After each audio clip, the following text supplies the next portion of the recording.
அட்டகாசமான பீன்ஸ் கறி எப்படி செய்யறதுன்னு பார்க்கலாம் வாங்க. Welcome to Rajika kitchen. இந்த பீன்ஸ் கறி செய்யறது பீனட் வச்சு நம்ம செய்ய போகிறோம். வேர்க்கடலை வறுத்த வேர்க்கடலைங்கிறனால சுவை அட்டகாசமாக இருக்கும். எப்படியோ நார்மலாக நம்ம செய்கிற மாதிரியே பீன்ஸ் பொரியல் செய்யாமல் ஒரு தடவை மாற்றி போட்டு செஞ்சு பாருங்கள். அதுக்கப்புறம் இதுதான் உங்கள் வீட்டில் பர்மனண்ட்டான ரெசிபி. ஃபஸ்ட்டு வேர்க்கடலை வறுத்த வேர்க்கடலையை ஒன்றும் பாதியமாக உடச்சி மிக்சியில் தனியாக எடுத்து வச்சுக்கோங்க. அதுக்கப்புறம் அதே மிக்சி ஜாரில் ஒரு 1/4 மூடி அளவு துருவன தேங்காய், 2 காஞ்ச மிளகாய், கருவேப்பிலை, ஒரே ஒரு பூண்டு, சீரகம் எல்லாத்தையும் சேர்த்து கொரப்பாக அரைச்சி அதையும் தனியாக வச்சுக்கோங்க. அடி கனமான ஒரு எண்ணெய் சட்டி எடுத்துக்கோங்க. தேங்காய் நான் ஊற்றிட்டு 1 டீஸ்பூன் அளவு கடுகு சேர்த்து கடுகை நல்லா பொரிய விடுங்க. கடுகு பொரிஞ்சதுக்கு அப்புறம் உளுத்தம்பருப்பை சேருங்க. கடுகு பொரியலைன்னா வயிறு கண்டிப்பாக வலிக்குங்க. நல்லா பொரிஞ்சிருச்சு. இப்போ உளுத்தம்பருப்பையும் சேர்த்து இதையும் நல்லா செவக்க வறுத்துட்டேன். இப்போ குட்டி குட்டியாக அரிஞ்சு வச்சிருக்க பெரிய வெங்காயம் ஒன்று, ஒரே ஒரு கொத்து கருவேப்பிலை இதையும் சேர்த்து நல்லா அந்த எண்ணெயில் மிதமான சூடு கொடுத்து நல்லா செவக்க வருங்க. தீ அதிகமாக கொடுக்க வேணாம். அதிகமாக கொடுத்தீங்கன்னா வெங்காயம் டக்குன்னு கருகி போயிடும், நமக்கு ப்ரௌனாக வராது. ஸோ இப்போ நல்லா வதங்கிடுச்சு.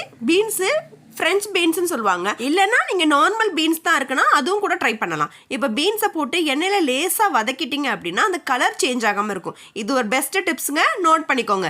பீன்ஸ் பொரியல் எப்போ செய்யும் போது எண்ணெயில் லேசாக வதக்கினீங்கன்னா கலர் சேஞ்ச் ஆகாது.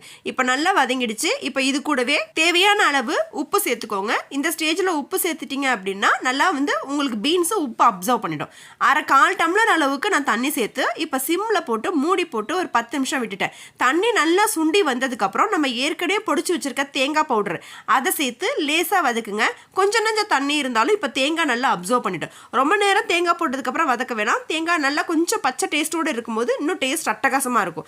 இப்போ பெருங்காயம் ஒரு டீஸ்பூன் அளவு சேர்த்துருக்கேன். இது கூட பொடிச்சு வச்சிருக்கேன் வேர்க்கடலை நல்லா ஒன்றும் பாதியமாக உடச்சிக்கோங்க. அப்போ வாயில் கிடைக்கும் போது வேர்க்கடலையோட டேஸ்ட்டு, பீன்ஸோடது, தேங்காயோடது, சீரக ஃப்ளேவர் எல்லாம் சேர்ந்து அட்டகாசமான சுவையாக இருக்குங்க. இதை ஒரு கார குழம்போட இல்லை காரமான ஏதாவது புளியோதரை அந்த மாதிரி ரெசிபியோட தொட்டு வச்சு சாப்பிட்டீங்க அப்படின்னா சுட்ட அப்பளமும் சுட சுட சாதமும் இந்த பீன்ஸ் கறியும் அட்டகாசமான காம்பினேஷன். ட்ரை பண்ணி பார்த்துட்டு ரெசிபி எப்படி இருக்குன்னு கண்டிப்பாக கமெண்ட் செக்ஷனில் சொல்கிறீங்க.